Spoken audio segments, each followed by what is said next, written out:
Welcome to Read Aloud with Mr. Paul. I'm so glad you could be here. Today, we'll be reading The Steadfast Tin Soldier by Hans Christian Andersen, illustrated by P.J. Lynch.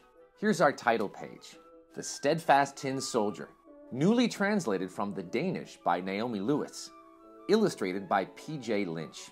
Hans Christian Andersen was from Denmark, and he wrote this story all the way back in 1838 in his native language, Danish. Naomi Lewis translated the words into English so we could read the story too. There were once 25 tin soldiers, all of them brothers, for they had been made from the same tin spoon.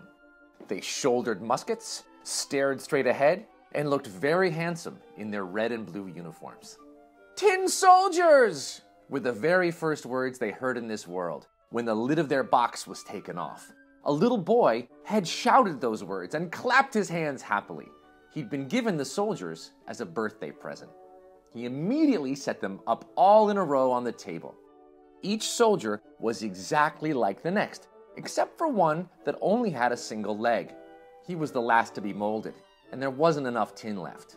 Yet he stood just as well on his one leg as the others did on their two, and he is this story's hero.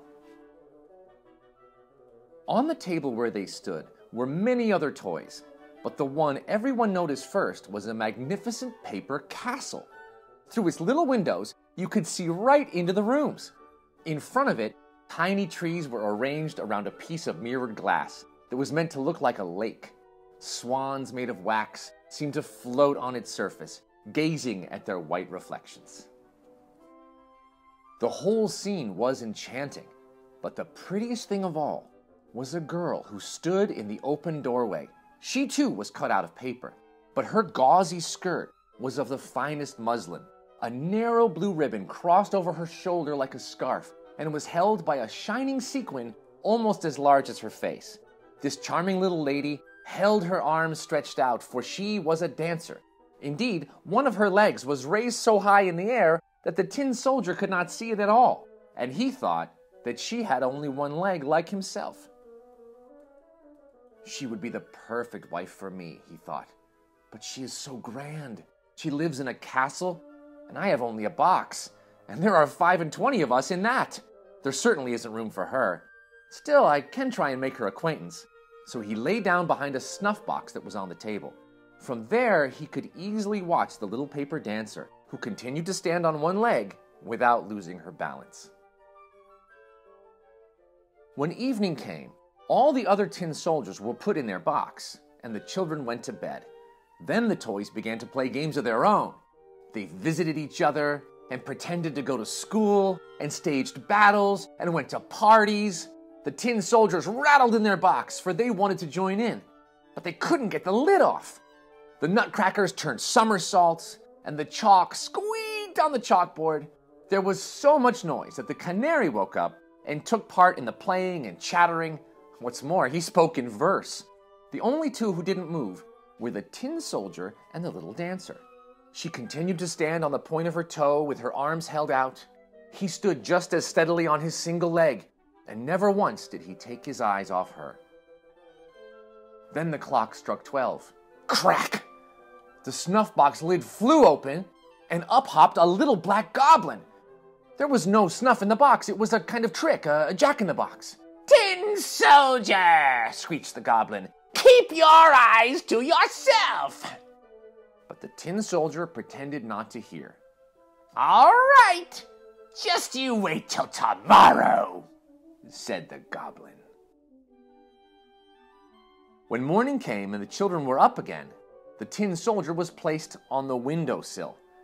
The goblin may have been responsible, or perhaps a breeze blowing through the room. In any case, the window suddenly swung open, and out fell the tin soldier 3 stories to the ground. It was a frightful fall. His leg pointed upward, his head down, and he landed with his bayonet stuck between 2 stones in the pavement. The servant girl and the little boy went looking for him in the street. But although they almost stepped on the soldier, they somehow failed to see him. If he had called out, "Here I am," they would have found him easily. But he didn't think it proper behavior to shout when he was in uniform. Then it began to rain. The drops fell fast and soon turned into a drenching shower. When it was over, 2 boys came along. "Look," said one, "there's a tin soldier. Let's send him out to sea." So they made a boat out of newspaper and put the tin soldier in the middle and set it in the fast-flowing water in the gutter at the edge of the street. Away he sped, and the 2 boys ran beside him, clapping their hands.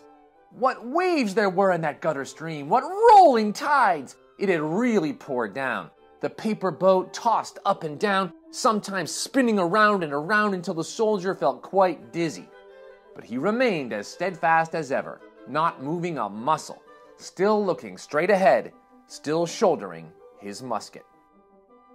All at once, the boat entered a tunnel under the sidewalk. Oh, it was dark as it was in the box at home. "Wherever am I going now?" the tin soldier wondered. Yes, this must be the goblins' doing. If only that young lady were here with me in the boat, I wouldn't care if it was twice as dark. Suddenly, from its home in the tunnel, a large water rat rushed out. "Have you got a passport?" it demanded. "No entry without a passport." But the tin soldier didn't say a word. He only gripped his musket more tightly than ever. The boat rushed onward, with the rat rushing after it, grinding its teeth. It yelled to the sticks and straw, "Stop him! Stop him! He hasn't paid his toll! He hasn't shown his passport!" There was no stopping the boat, though, for the stream ran stronger and stronger. The tin soldier could just see a bright glimpse of daylight far ahead, where the end of the tunnel must be. But at the same time, he heard a roaring noise, which might well have frightened a braver man. Just imagine, at the end of the tunnel, the stream thundered down into a great canal. It was as dreadful for him as a plunge down a giant waterfall would be from one of us. But how could he stop? Already he was close to the edge. The boat raced on, and the poor tin soldier held himself as stiffly as he could. No one could say of him that he even blinked an eye.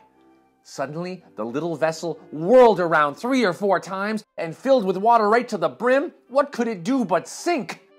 The tin soldier stood in water up to his neck. Deeper and deeper sank the boat.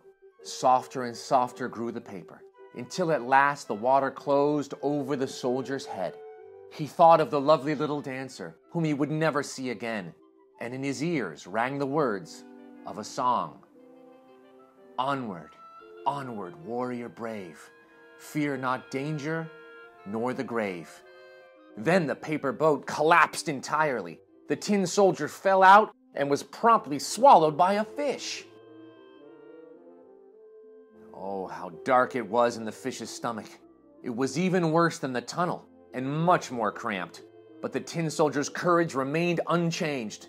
There he lay as steadfast as ever, his musket still at his shoulder.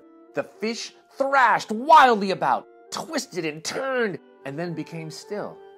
Some time later, something flashed through like a streak of lightning.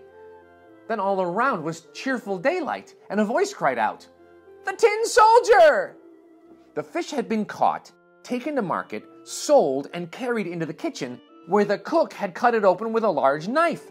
She picked up the soldier, holding him around the waist with her finger and thumb, and took him into the living room so that the whole family could see the remarkable character who had traveled inside of a fish.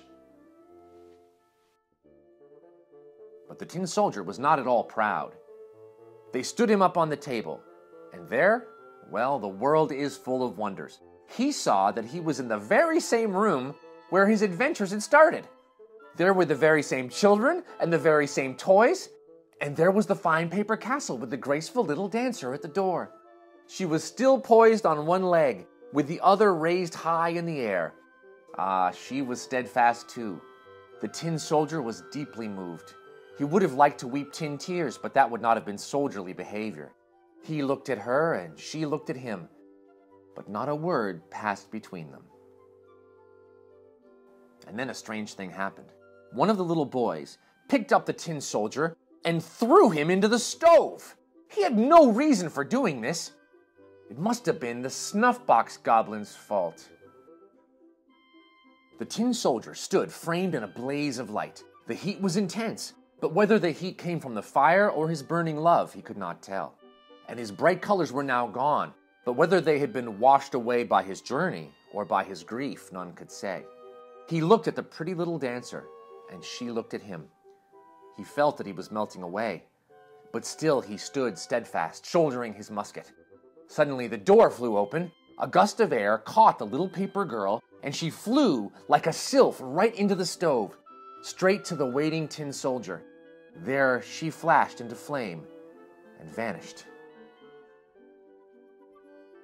The soldier soon melted down into a lump of tin, and the next day, when the maid raked out the ashes, she found him in the shape of a little tin heart. And the dancer, all they found was her sequin, and that was as black as soot. What do we notice about this story? First, I noticed that, unlike all the other tin soldiers in the box, our main character has only one leg. However, this doesn't stop him from being the best tin soldier he can be. And when he sees the dancer and sees how she's always balanced on one leg, it makes him feel like they have something in common. It helps him feel closer to her. I also noticed that no matter what happens to the tin soldier, he doesn't complain, and he keeps going for as long as he can, right to the end. This quality about him, his steadfastness, that he never gives up, is so essential to his character, it's in the title of the story. Sometimes the title is translated as The Brave Tin Soldier, but it seems to me that bravery and steadfastness have similar meanings, but they're not exactly the same. One way we see the soldier's steadfastness is through his unchanging love for the paper girl. He isn't exactly brave about expressing that love to her. He never tells her how he feels, though it's clear by the end of the story that she knows. I think she feels the same way for him. So while he may not be brave about expressing his love, he is steadfast. His devotion to her never wavers. In addition, I noticed that after the soldier is threatened by the goblin, when bad things happen to him, when he falls out at the window, and when he's thrown into the stove, he thinks the goblin is somehow the cause of his misfortune. And while I can't say these things aren't the goblin's fault, I can say that when bad things happen to me, I want an explanation. I want a good reason for it. I want someone to blame. And sometimes there just isn't anyone. Sometimes it's coincidence. Bad luck. Just the way the cookie crumbles. And it can be hard to accept that. I feel like the tin soldier has the same problem with this that I sometimes do. And finally, I can't help but notice how sad the ending is. The first time I read this story, I cried and cried. So why would I want to share such a sad story with you? It seems to me like most stories have happy endings, and I do enjoy those. I like it when good things happen to good people. But you know what? I've been a grown-up for a while now, and I've noticed that sometimes sad things happen, and there's just nothing we can do but accept it.